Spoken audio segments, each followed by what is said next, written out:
বন্ধুরা নমস্কার। আমি কণিকা, বয়স 60। আজ আমি তোমাদের শোনাব আমার জীবনের সবচেয়ে অবিশ্বাস্য অভিজ্ঞতার কথা। আমার বয়স যখন 55, আমার স্বামী তখন মারা গেলেন। আমি আর আমার 30 বছরের ছেলে সুরজ দুজন একা হয়ে গেলাম। এক রাতে ঝড়ের মধ্যে আমি ভয়ে কাঁপছিলাম। সুরজ আমার ঘরে এসে আমার পাশে শুল। হঠাৎ আমার গালে একটা চুমু পড়ল। আমি চমকে উঠলাম। সুরজ আমার কানে কানে বলল, মা, আমি তোমাকে ভালোবাসি, শুধু মা হিসেবে নয়, একজন নারী হিসেবে আমি তোমাকে আমার বউ বানাতে চাই। তারপর আমি স্তব্ধ হয়ে গেলাম। আমার হৃদয় ধুকপুক করতে লাগল, কিন্তু আমি নিজেকে সামলাতে পারলাম না। সেদিন রাতে যা ঘটল তা ভাবতেও আমার পুরো শরীর শিউরে উঠল। সেই রাতের পর থেকে আমার মনে শুধু একটাই প্রশ্ন ঘুরপাক খেতে লাগল, এরপর কি হবে? আমরা কি করব? সুরজের শব্দগুলো আমার কানে বাজতে লাগল, মা, আমি তোমাকে ভালোবাসি। আমি তার দিকে তাকালাম। তার চোখে ছিল বিষাদ আর ভয়। আমি তখন বললাম, সুরজ, তুমি কি বলতে চাইছ? এটা ঠিক নয়। সুরজ আমার হাত ধরে বলল, মা, তুমি আমাকে ভুল বুঝো না। আমি তোমাকে ভালোবাসি, তা সত্যি, কিন্তু সেটা শুধু মা হিসেবেই নয়, বরং সেই নারী হিসেবেও যিনি আমার জন্য সব কিছু ত্যাগ করেছেন। আমি যখন দেখি তুমি এভাবে একা আছো, আমার বুক ভেঙে যায়। আমি চাই তুমি আবার হাসো, আবার জীবনে এগিয়ে যাও। আমি বুঝতে পারলাম না তার কথার মানে কি।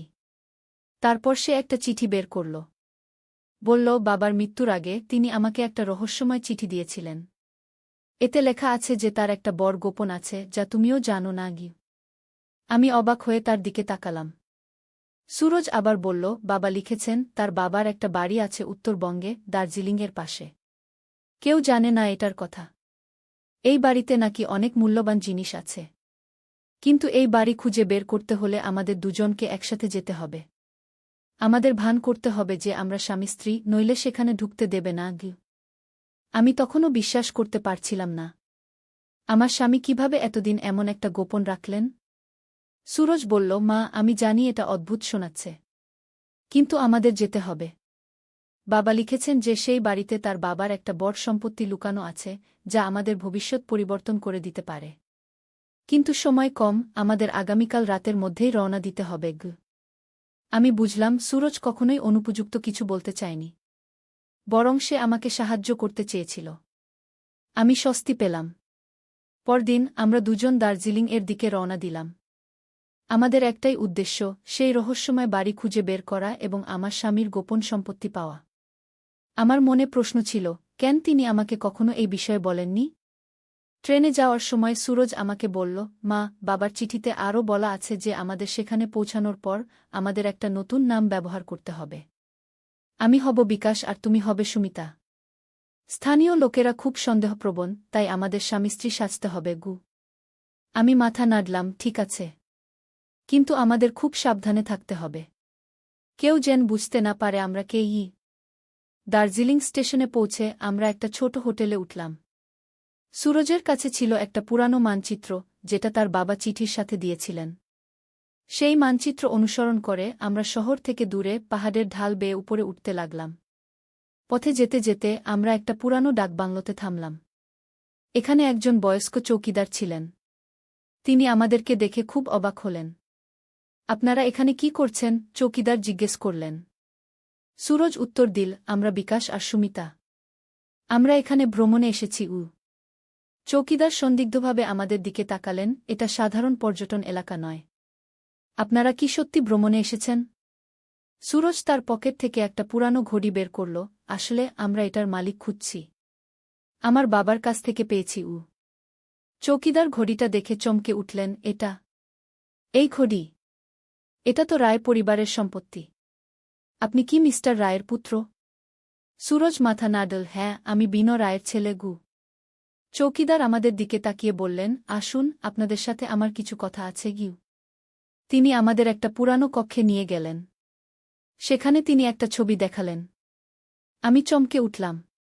ছবিতে আমার স্বামী ছিলেন, কিন্তু তার পাশে আরেকজন মহিলা, যাকে আমি চিনি না। চৌকিদার বললেন, এই মহিলা ছিলেন আপনার স্বামীর প্রথম স্ত্রী সুবর্ণা।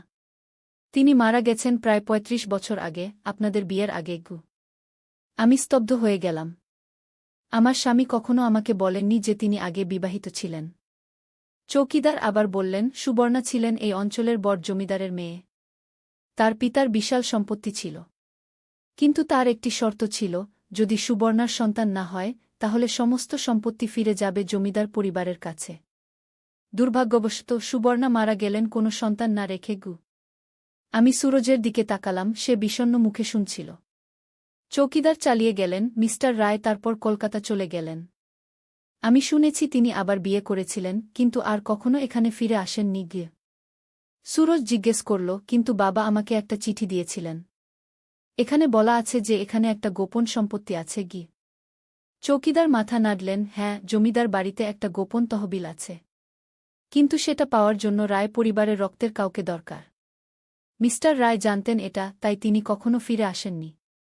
কারণ তার কোনো সন্তান ছিল না সুবর্ণার সাথে। অবাক করার মতো চৌকিদার সুরজের দিকে তাকিয়ে বললেন, কিন্তু আপনি মিস্টার রায়ের পুত্র, তাই না? আপনার বয়স কত? সুরজ উত্তর দিল, 30। চৌকিদার আবারও অবাক হলেন, 30? কিন্তু মিস্টার রায় তো কলকাতা গেলেন প্রায় 35 বছর আগে। আপনি কিভাবে? হঠাৎ চৌকিদারের মুখ পাংশু হয়ে গেল। আপনি কি সুবর্ণার পুত্র? আমরা দুজনেই চমকে উঠলাম। সুরজ বলল, না, আমি কণিকার পুত্র। কণিকা আমার মা। চৌকিদার কিছুক্ষণ চুপ করে থাকলেন। তারপর ধীরে ধীরে বললেন, মিস্টার রায় আমাকে একটা খাম দিয়েছিলেন। বলেছিলেন, যদি কখনো তার কোনো পুত্র এখানে আসে তবে তাকে এটা দিতে। চৌকিদার একটা পুরানো আলমারি খুললেন এবং একটা ময়লা খাম বের করলেন। এই নিন। সুরজ খামটি খুলল। সেখানে একটা চিঠি ছিল আর একটা ছোট চাবি। চিঠিতে লেখা ছিল, প্রিয় সূরজ, যদি তুমি এই চিঠি পড়ছ তার মানে আমি আর নেই। আমি জানি তুমি আশ্চর্য হবে, কিন্তু আমার কাছে একটা বড় গোপন আছে। সুবর্ণা আমার প্রথম স্ত্রী ছিলেন। আমরা খুব ভালোবাসতাম একে অপরকে। কিন্তু তার স্বাস্থ্য খুব ভালো ছিল না। আমরা জানতাম তিনি বেশিদিন বাঁচবেন না। কিন্তু তার পিতার শর্ত ছিল, শুধুমাত্র সুবর্ণার সন্তান সম্পত্তির উত্তরাধিকারী হবে। আমরা খুব চিন্তিত ছিলাম। তারপর আমরা এক সিদ্ধান্ত নিলাম। কণিকা, সুবর্ণার ছোট বোন, সুরজকে ধারণ করবেন এবং তাকে নিজের সন্তান হিসেবে বট করবেন। কেউ জানবে না যে সুরজ আসলে সুবর্ণার সন্তান। কণিকা রাজি হয়েছিলেন, কারণ তিনি তার বোনকে খুব ভালোবাসতেন এবং চাইতেন না তার সম্পত্তি হারিয়ে যাক। সুবর্ণা মারা যাওয়ার পর আমি কণিকাকে বিয়ে করলাম, যাতে সুরজকে আমাদের দুজনের সন্তান হিসেবে বট করতে পারি। আমরা কলকাতায় চলে গেলাম, যেখানে কেউ আমাদের চিনত না। এখন সময় এসেছে সত্য প্রকাশের। সুরজ, তুমি সুবর্ণার পুত্র, জমিদার পরিবারের রক্ত তোমার শিরায় বইছে। এই চাবি দিয়ে তুমি জমিদার বাড়ির গোপন তহবিল খুলতে পারবে। সেখানে আছে বিশাল সম্পদ, যা তোমারই প্রাপ্ত। কণিকা, আমি জানি তুমিও এই চিঠি পড়ছ। আমি তোমাকে অনন্তকাল ধন্যবাদ জানাই সুরজকে নিজের সন্তান হিসেবে বট করার জন্য। তুমি একজন বীর, একজন ত্যাগী মা। ভালোবাসা সহ, বিনয়। চিঠি পড়ে আমার চোখে জল এসে গেল। সুরজ আমার দিকে তাকালো, তার চোখেও অশ্রু। সে আমাকে জড়িয়ে ধরল। মা, আমি জানতাম না। সুরজ কাঁদতে লাগল। আমি তাকে আদর করলাম, সুরজ, তুমি আমার সন্তান। এটা কখনো বদলাবে না। আমি তোমাকে গর্ভে ধারণ করিনি, কিন্তু আমার হৃদয়ে তোমাকে ধারণ করেছি। চৌকিদার আমাদেরকে জমিদার বাড়িতে নিয়ে গেলেন। সেটা ছিল একটা বিশাল প্রাসাদের মতো, কিন্তু বছরের পর বছর পরিত্যক্ত অবস্থায় থাকায় অনেকটাই ভেঙে পড়েছিল। তিনি আমাদের একটা লাইব্রেরি রুমে নিয়ে গেলেন। সেখানে একটা বড় বইয়ের আলমারি ছিল। তিনি একটা বই সরালেন এবং পেছনে দেখা গেল একটা ছোট লোহার সিন্দুক। এটাই সেই তহবিল, চৌকিদার বললেন। সুরজ তার বাবার দেওয়া চাবি দিয়ে সিন্দুকটা খুলল। ভেতরে ছিল অনেক স্বর্ণালঙ্কার, হীরামানিক এবং একটা বড় খাম। খামটি খুলে আমরা দেখলাম, সেটা ছিল জমিদার বাড়ির মালিকানার দলিল, সুবর্ণার নামে। এর সাথে ছিল আরেকটি চিঠি জমিদারের কাছ থেকে, যেখানে লেখা ছিল, যদি আমার নাতি কখনো ফিরে আসে তাহলে এই সম্পত্তি তার। সুরজ আমার দিকে তাকালো, মা, এই সম্পত্তি আমার। কিন্তু আমি এটা চাই না, যদি এর মানে হয় তোমাকে হারাতে হবে। আমি তাকে জড়িয়ে ধরলাম, সুরজ, তুমি কখনো আমাকে হারাবে না। আমি তোমার মা, চিরকাল। সেই দিন থেকে আমাদের জীবন বদলে গেল। সুরজ জমিদার বাড়ির মালিক হয়ে গেল। সে সেখানে একটা বড় স্কুল খুলল, গরিব বাচ্চাদের জন্য। আমাদের এখন নতুন পরিচয়, সুরজ রায়, জমিদার পরিবারের শেষ উত্তরাধিকারী, এবং আমি তার মা। এই অবিশ্বাস্য অভিজ্ঞতা আমাকে শিখিয়েছে যে ভালোবাসা কখনো রক্তের বন্ধনে সীমাবদ্ধ নয়। কখনো কখনো ভাগ্য আমাদের এমন পথে নিয়ে যায় যেখানে আমরা কখনো যেতে চাইনি। কিন্তু সেই পথের শেষে আমরা পাই অদ্ভুত সৌন্দর্য, একটা সত্য যা আমাদের জীবনকে অর্থপূর্ণ করে তোলে। আমার গল্প এখানেই শেষ। একজন মা হিসেবে আমার অভিজ্ঞতা, একটা রহস্যময় অতীত এবং একটা অপ্রত্যাশিত ভবিষ্যৎ। কিন্তু এই সব কিছুর মধ্যে একটা জিনিস অপরিবর্তিত রয়ে গেছে, আমার পুত্রের প্রতি আমার অসীম ভালোবাসা। অতিরিক্ত অংশ। আজ সুরজের বয়স 40। সে বিয়ে করেছে একজন সুন্দর মেয়েকে, অনামিকা। তাদের দুটো বাচ্চা আছে, একটা ছেলে আর একটা মেয়ে। ছেলের নাম বিনয়, তার দাদার নামে। আর মেয়ের নাম সুবর্ণা, তার প্রকৃত মায়ের নামে। দার্জিলিংয়ের জমিদার বাড়ি এখন একটা বড় সংগ্রহশালা, যেখানে রাখা আছে অনেক ঐতিহাসিক জিনিসপত্র। সুরজ এই বাড়ির একটা অংশ খুলে দিয়েছে পর্যটকদের জন্য, যাতে সবাই জমিদার পরিবারের ইতিহাস জানতে পারে। প্রতি বছর আমরা সবাই একবার সেখানে যাই সুবর্ণার জন্মদিনে। সেদিন আমরা তার সমাধিতে ফুল দিই এবং তাকে ধন্যবাদ জানাই তার ত্যাগের জন্য। আমি এখন বৃদ্ধা, কিন্তু আমার হৃদয় এখনও তরুণ। যখন আমি আমার নাতিনাতনীদের দেখি, আমি ভাবি জীবন কতটা অদ্ভুত। অনেক সময় আমরা যা দেখি তা সত্য নয়। সত্য লুকিয়ে থাকে গভীরে, আমাদের হৃদয়ে। সেই ঝড়ের রাতে যখন সুরজ আমার ঘরে এসেছিল, আমি ভয় পেয়েছিলাম। আমি ভেবেছিলাম এটা ছিল একটা ভুল পথে যাওয়ার শুরু। কিন্তু এখন আমি বুঝি সেটা ছিল একটা নতুন জীবনের শুরু, একটা সত্যের অন্বেষণের শুরু। আমার জীবনে অনেক উত্থানপতন ছিল, অনেক রহস্য ছিল। কিন্তু আমি কখনো হাল ছাড়িনি। আমি লড়াই করেছি আমার সন্তানের জন্য, আমার পরিবারের জন্য। আজ যখন আমি পিছনে ফিরে তাকাই, আমি গর্বিত। গর্বিত যে আমি একজন মা। গর্বিত যে আমি একজন রক্ষক। গর্বিত যে আমি সুরজের মা। জীবন আমাদের অনেক পরীক্ষায় ফেলে। কিন্তু যদি আমরা সাহসী হই, যদি আমরা সত্যকে গ্রহণ করি, তাহলে আমরা জীবনের সব চ্যালেঞ্জ অতিক্রম করতে পারি। আমার নাম কণিকা। আমার বয়স 60। এবং আমি সবেমাত্র আমার জীবনের সবচেয়ে বড় সিদ্ধান্ত নিয়েছি। সুরজের প্রস্তাবে আমরা সবাই এখন সিমলাতে একটি নতুন বাড়ি কিনেছি। পাহাড়ের ঢালে সাদা তুষারের মাঝে একটি সুন্দর কুটির। এখান থেকে হিমালয়ের দৃশ্য অপূর্ব। সকালে উঠে বারান্দায় বসলে মনে হয় আকাশ যেন হাতের নাগালে। আমার শেষ বয়সে এই পরিবর্তন সহজ ছিল না। কলকাতার বাড়ি ছেড়ে আসতে কষ্ট হয়েছিল। সেখানে তো আমার স্বামীর স্মৃতি জড়িয়েছিল। কিন্তু জীবন তো এগিয়ে যেতেই হবে। সিমলার এই বাড়িতে আমরা সবাই মিলে থাকি, আমি, সুরজ, অনামিকা আর তাদের 2 বাচ্চা। এখানে আসার পর থেকে আমার স্বাস্থ্যও ভালো হয়েছে। পাহাড়ি বাতাসে আমার হাঁপানি কমে গেছে।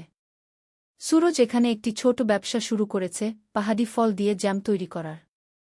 স্থানীয় লোকেরা সাহায্য করে, আর আমরা সেই জ্যাম দেশের বিভিন্ন জায়গায় পাঠাই। ব্যবসাটা ভালোই চলছে। বিনো আর সুবর্ণা এখানে খুব আনন্দে আছে। স্কুল থেকে ফিরে তারা পাহাড়ে চড়তে যায়, স্থানীয় বাচ্চাদের সাথে খেলাধুলা করে। তাদের মুখে হাসি দেখে আমার মন ভরে যায়। গত মাসে আমরা সবাই মিলে দার্জিলিংয়ে বেড়াতে গিয়েছিলাম। জমিদার বাড়িটা এখন পুরোপুরি নবীকরণ করা হয়েছে। সেখানে এখন অনেক পর্যটক আসে। সুরজের স্কুলটি এখন একটি বড় শিক্ষা প্রতিষ্ঠানে পরিণত হয়েছে। আমি যখন সেই বাড়িতে যাই, সুবর্ণার ছবির সামনে দাঁড়াই। আমি তাকে বলি, বোন, তোমার ছেলে তোমাকে গর্বিত করেছে। সে একজন ভালো মানুষ হয়েছে কি? আমি জানি না আমার আর কতদিন বাঁচব। কিন্তু আমি জানি আমি সন্তুষ্ট চলে যাব। আমার জীবন সার্থক হয়েছে। আমার সন্তান সুখী, আমার পরিবার একসাথে আছে। এর চেয়ে বেশি আর কি চাই? কাল রাতে আমি একটা স্বপ্ন দেখলাম। স্বপ্নে আমার স্বামী আর সুবর্ণা দুজনকেই দেখলাম। তারা আমার দিকে তাকিয়ে হাসছিলেন।